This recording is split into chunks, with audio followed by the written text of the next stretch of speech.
The rain fell in sheets across the volcanic ash of Iwo Jima on the morning of March 9, 1945.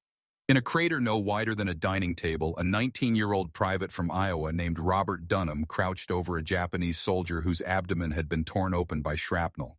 The enemy combatant, no older than Dunham himself, stared upward with eyes that had already begun to glaze, his breath coming in shallow, rattling gasps. Around them, the thunder of American artillery shook the black sand, and somewhere in the sulphurous haze, men were still dying by the dozens. Dunham's hands, steady despite the chaos, worked quickly to pack the wound with gauze, his fingers slick with blood that looked no different from that of the Marines he had treated just hours before.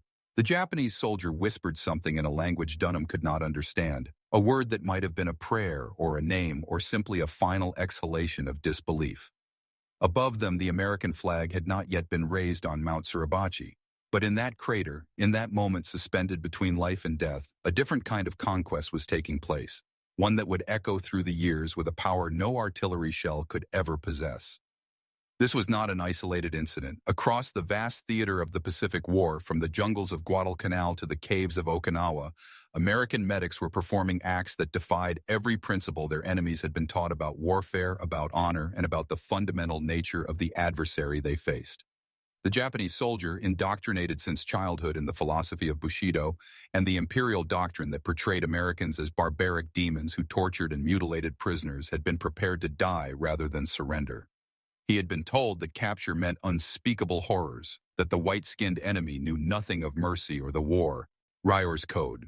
Yet here in the mud and blood of battle, he was receiving medical care that surpassed anything the Imperial Japanese Army could provide even to its own men. The incongruity was so profound, so utterly devastating to everything he believed, that it shattered not just his expectations but the very foundations of the ideology for which he had been willing to sacrifice his life.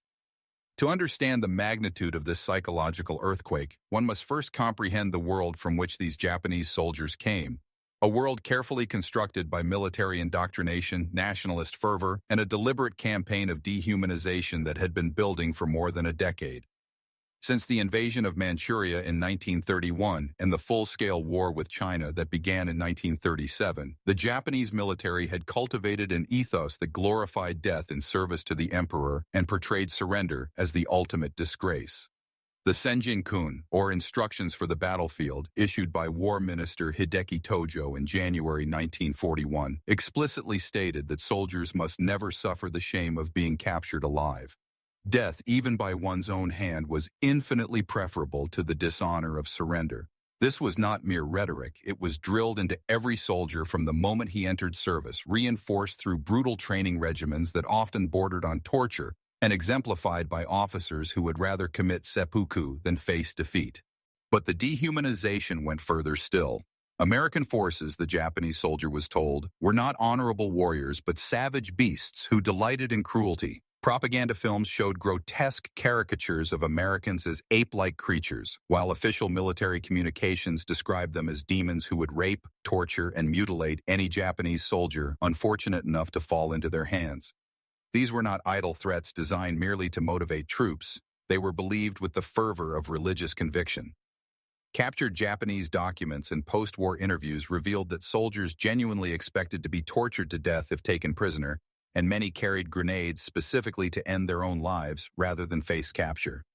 Mothers in Japan, sending their sons off to war, often gave them small daggers with the explicit instruction to use them on themselves rather than endure the shame and agony of American captivity.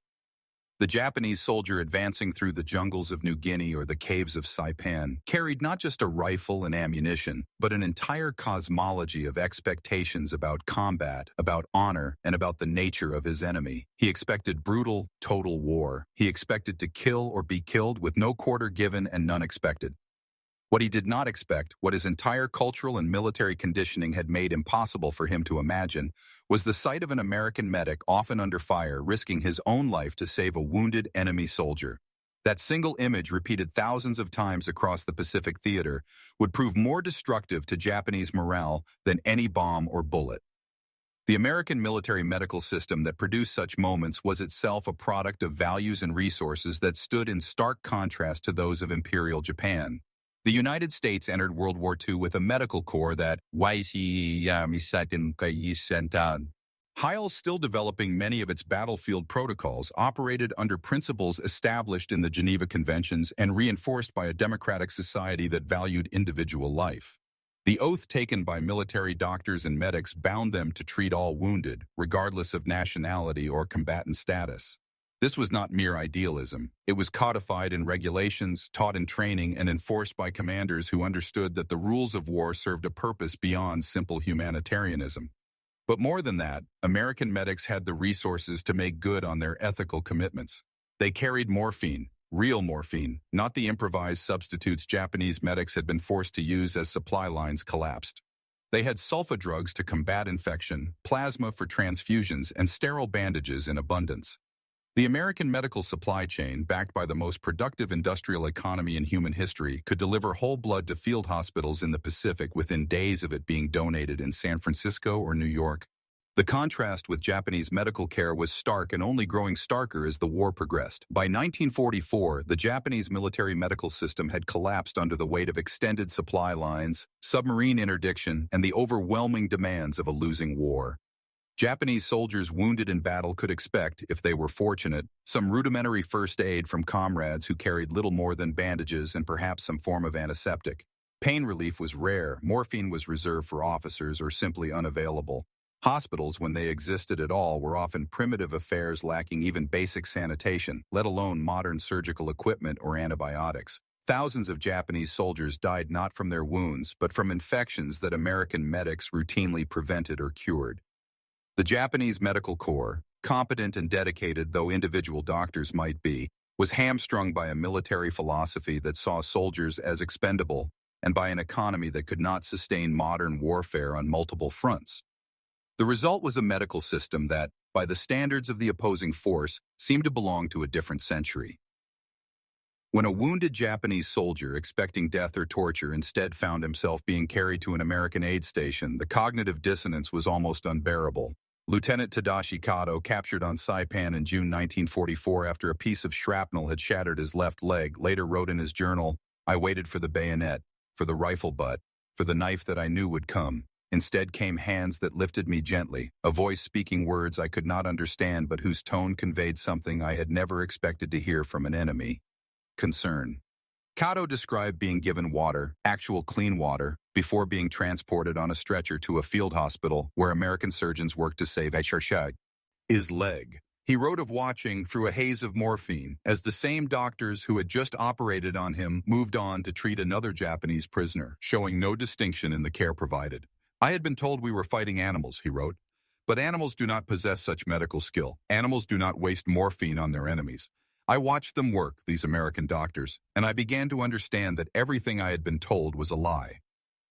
This realization, repeated in various forms by thousands of Japanese prisoners, carried a psychological weight that Allied intelligence officers were slow to recognize, but eventually came to understand as a powerful tool. The captured Japanese soldier, once he overcame his initial terror and accepted that he was not, in fact, going to be tortured and killed, often became profoundly cooperative, not because of coercion, but because the foundation of his worldview had been shattered. If the Americans were not the demons he had been told they were, then what else had been a lie? If enemy medics would risk their lives to save wounded Japanese soldiers, what did that say about the nature of the war itself, about the causes for which he had been prepared to die? These were questions that ate away at the certainty that had sustained him through years of hardship and combat. The weeping that American medics and interrogators repeatedly witnessed was not merely relief at survival, though that was certainly part of it. It was the weeping of a man whose entire understanding of reality had been inverted in a matter of hours. Corporal James Mitchell, a medic with the 1st Marine Division, recorded in his letters home an incident from Peleliu in September 1944. He had been treating a young Japanese soldier, perhaps 17 or 18 years old, who had lost his right arm to a flamethrower. Mitchell described cleaning the wound, administering morphine, and preparing the boy for evacuation to a field hospital where surgeons might save his life. "When I gave him the morphine," Mitchell wrote, "he looked at me like I had performed some kind of miracle. Then he just started crying, not screaming or wailing, just tears running down his face. Our interpreter said he kept saying, 'Why,' over and over. I didn't know what to tell him. I'm just doing my job, following my training. But to him, I guess it meant something different."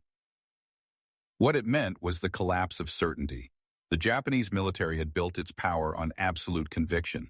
Conviction in the righteousness of the greater East Asia co-prosperity sphere, in the divinity of the emperor, in the superiority of Japanese spirit over American materialism, and in the fundamental inhumanity of the enemy. Every one of these convictions depended on the others. They formed an interlocking structure that allowed soldiers to endure unimaginable hardships and fight with fanatical determination.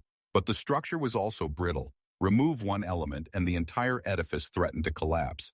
The American medic, with his morphine and his sterile bandages and his evident concern for enemy wounded, was a crowbar inserted into the foundation of that structure. He did not argue or propagandize. He simply acted according to principles that had been instilled in him by a society that, for all its flaws and contradictions, genuinely believed that human life possessed inherent value, and that even enemies deserved treatment according to basic standards of humanity. The stories that filtered back through prisoner of war camps told of American abundance that seemed almost fantastical to men who had been subsisting on rice and whatever they could forage. Japanese soldiers captured in the latter years of the war were often suffering from malnutrition, beriberi, and other diseases of deprivation. They arrived at POW camps expecting the same starvation rations they had been receiving from their own military, or worse. Instead, they found themselves eating better than they had in years, sometimes better than they had ever eaten in their lives. The standard American military ration, mundane to the American soldier who complained about its monotony, was a revelation to Japanese prisoners who had grown accustomed to hunger as a constant companion. There was meat. Actual meat, not the occasional bit of fish or the even rarer luxury of pork, but meat regularly, sometimes daily.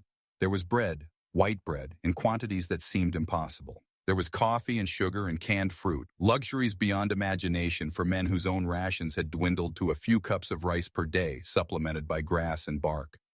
But perhaps more symbolically powerful than the food itself was the medical care that continued long after the immediate crisis of battlefield wounds. Japanese prisoners found themselves being treated for conditions they had simply accepted as part of military life. Dental problems, chronic infections, parasites, skin diseases. American dentists filled cavities and extracted rotten teeth, something many Japanese soldiers had never experienced. Doctors treated tropical diseases with medicines that actually worked, rather than the folk remedies and inadequate treatments that were all the Japanese medical system could provide. One prisoner, quoted in Allied psychological warfare reports, said through an interpreter, "I had malaria for 2 years, 2 years of fever and chills, and my officers told me to endure it, that this was the test of a soldier. The Americans gave me medicine, and in 1 week the fever was gone. In 1 week they cured what my own army could not or would not cure in 2 years." This abundance, this casual expenditure of resources on enemy wounded and prisoners, spoke to something deeper than simple logistics or industrial capacity. It spoke to a fundamental difference in how the two societies valued human life and understood the purpose of government and military power. Japanese military philosophy, rooted in centuries of feudal tradition and reinforced by the militaristic nationalism of the 1930s, viewed the individual soldier as ultimately expendable in service to the greater collective goal. Hardship was expected, even glorified. Suffering was a forge that strengthened the spirit.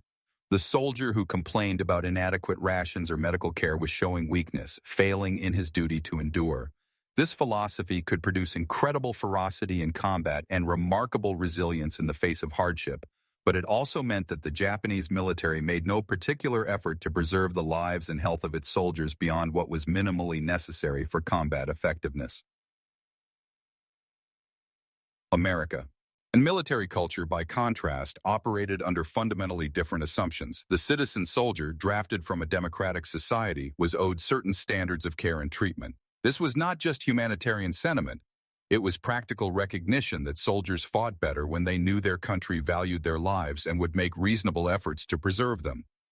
The extensive American medical system, the generous rations, the concern for sanitation and health, all of these reflected a society that, whatever its other failings, had not entirely abandoned Enlightenment principles about the value of individual human life. The American medic treating a wounded Japanese soldier was not acting as some exceptional hero. He was simply following the logical extension of values embedded in his training and in the society that had produced him. The syrette of morphine became, in its way, as powerful a symbol of American ideology as the flag raised on Iwo Jima. It was a small thing, a single-use tube of pain-relieving medication that an American medic could administer in seconds. But to a Japanese soldier who had been taught that Americans were barbaric demons, who had expected torture and death, who had perhaps spent hours or days in agony from wounds his own military could not properly treat, that syrette represented something almost incomprehensible. It represented a society wealthy enough and organized enough to mass-produce sophisticated medications and distribute them to frontline medics. It represented a military that considered pain relief for wounded enemy soldiers an acceptable use of resources. It represented a set of values that made room for mercy even in the midst of total war. And it represented the absolute collapse of everything he had been told about the enemy he was fighting. The psychological impact of this realization was documented extensively by Allied intelligence officers who conducted thousands of interviews with Japanese prisoners. The U.S. Office of War Information and the Psychological Warfare Branch of the Allied Forces produced detailed reports analyzing the factors that led Japanese soldiers to surrender, an act that had been virtually unthinkable in the early years of the war, and what happened to their morale and ideology after capture. The reports consistently noted that initial treatment, particularly medical care, was the most significant factor in breaking down the psychological barriers that had been erected by years of propaganda. A Japanese soldier who surrendered expecting death but instead received life-saving medical care underwent a fundamental reevaluation of his beliefs.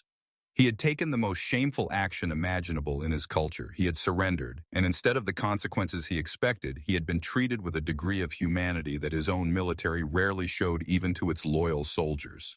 This cognitive dissonance produced various responses. Some prisoners became deeply depressed, struggling to reconcile their new reality with their previous beliefs and unable to find solid ground on which to stand. Others became intensely curious about American society, wanting to understand how a culture could produce both the devastating violence of modern warfare and the compassion of the medic who saved enemy lives.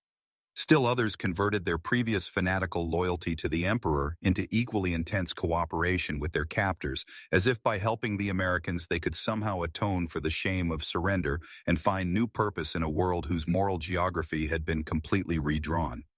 What nearly all shared, according to intelligence reports, was the experience of weeping, sometimes in private, sometimes openly, as they processed the shattering of their worldview. Captain Richard Sakakita, a Japanese-American linguist and intelligence officer who interviewed hundreds of prisoners throughout the Pacific Campaign, wrote in his post-war memoir, "They would cry when they talked about the first time they received medical treatment. Not just tears, but deep, body-shaking sobs. It wasn't just gratitude for being alive, though that was part of it. It was grief for all the lies they had believed, for all their comrades who had died rather than surrender because they believed those lies, for the waste of it all. One prisoner told me, if I had known the truth, if any of us had known, the war would have ended years ago, but we were blind and our blindness killed hundreds of thousands." The American military, once it recognized the propaganda value of humane treatment, began to leverage it systematically. Leaflets dropped over Japanese positions told soldiers that surrender would not mean death, but rather medical care, food, and safety. These leaflets often included testimonials from actual prisoners and photographs of Japanese POWs being treated by American medics or eating American rations. Japanese military authorities were sufficiently concerned about these leaflets that they made possession of them a capital offense, but as the war situation deteriorated and Japanese soldiers became increasingly desperate, more and more began to keep the leaflets hidden, a talisman of hope that there might be an alternative to death or endless suffering. The island of Okinawa, site of one of the war's bloodiest battles from April to June 1945, provided particularly striking examples of the power of humane treatment. As American forces advanced, they encountered not just military resistance, but thousands of Okinawan civilians who had been told that capture meant torture, rape, and murder. Japanese military authorities had distributed grenades to civilians and encouraged them to commit suicide rather than fall into American hands. In the early weeks of the battle, entire families killed themselves in caves or jumped from cliffs. But as the battle progressed and more civilians encountered American forces, word began to spread that the propaganda had been lies. American medics treated wounded civilians alongside wounded soldiers. Food was distributed. Children were given candy, a small gesture that became legendary among Okinawans who survived the battle. Gradually, more and more civilians chose surrender over suicide, and more soldiers followed their example. Private First Class Eugene Sledge, a Marine who fought on Okinawa and later wrote one of the war's most acclaimed memoirs, described watching a corpsman, the Navy medical personnel attached to Marine units, treat a wounded Japanese soldier who had been attempting to kill Americans just hours before. The corpsman worked as carefully on that Japanese soldier as he would have on any Marine, maybe more carefully because the Japanese soldier kept trying to refuse treatment, kept trying to reach for a grenade to kill himself and anyone near him. The corpsman just kept talking to him in English the guy couldn't understand, but in a tone that was gentle, almost like he was talking to a child. Eventually, the Japanese soldier stopped fighting and just lay there crying while the corpsman bandaged his wounds.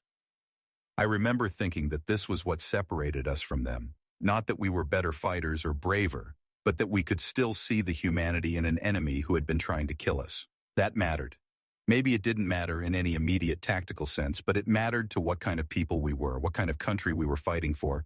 Sledge's observation captures something essential about the moral dimension of the Pacific War. Both sides committed atrocities. War brought out the worst in human nature regardless of nationality or ideology.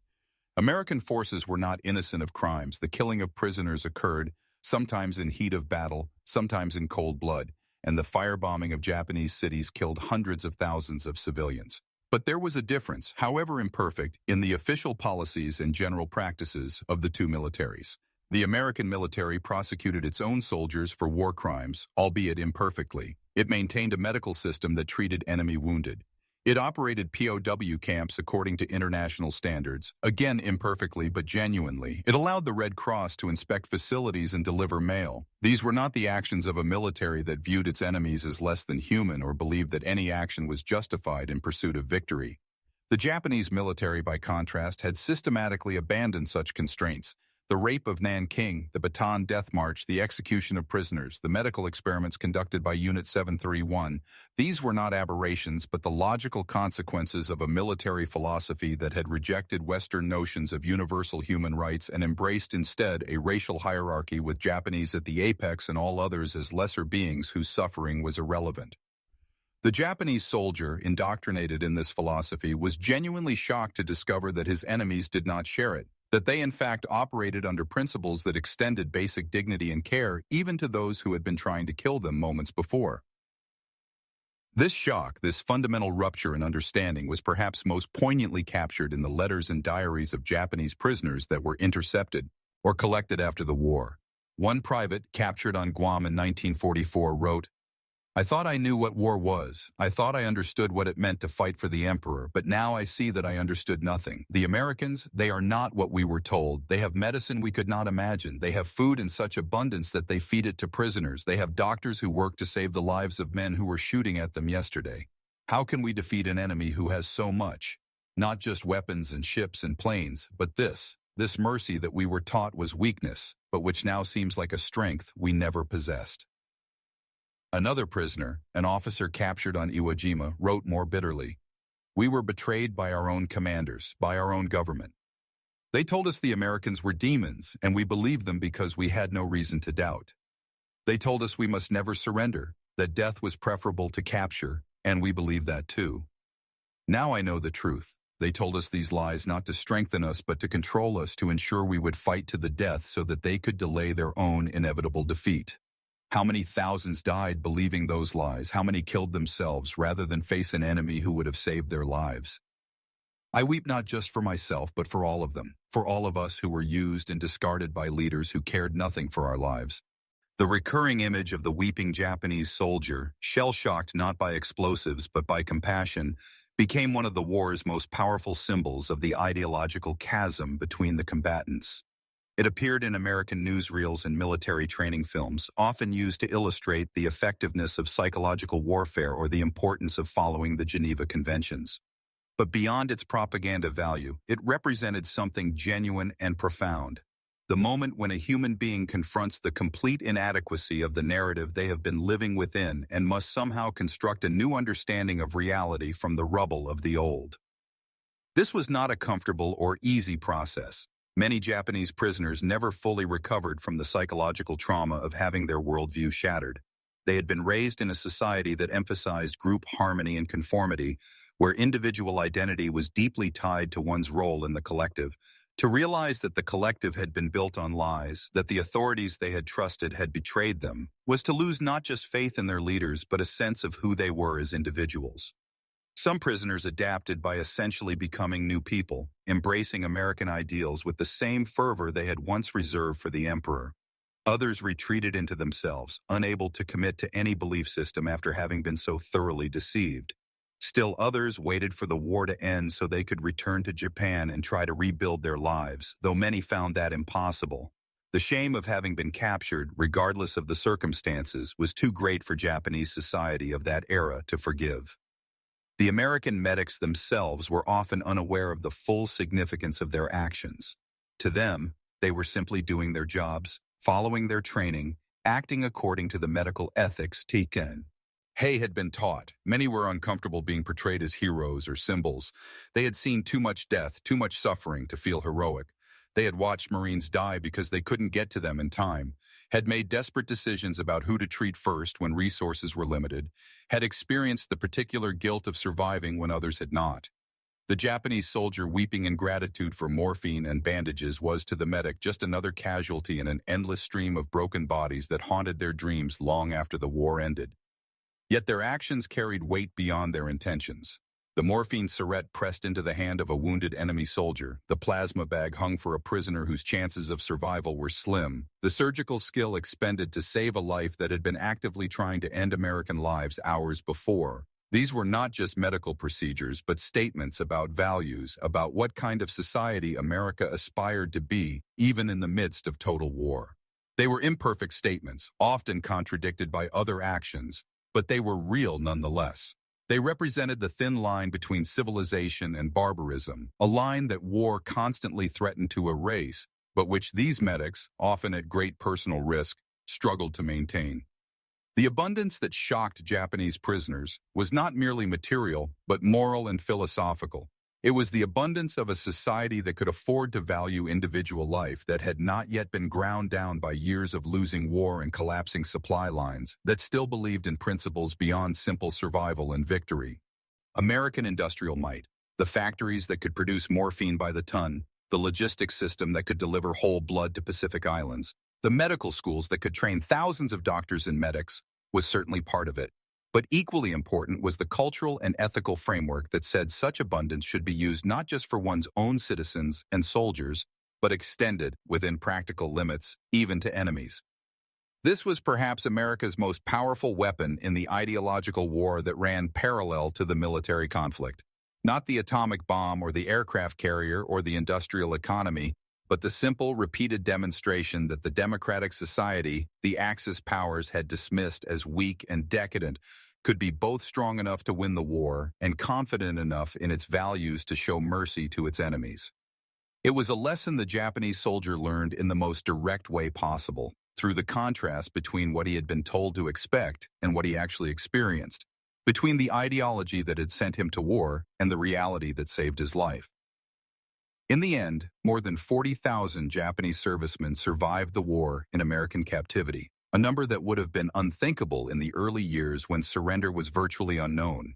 Each one of them carried a story of the moment their beliefs collapsed, and for most, that moment involved American medical care. They carried those stories back to Japan after the war, where they circulated quietly in a society that was itself trying to come to terms with the shattering of its own collective beliefs.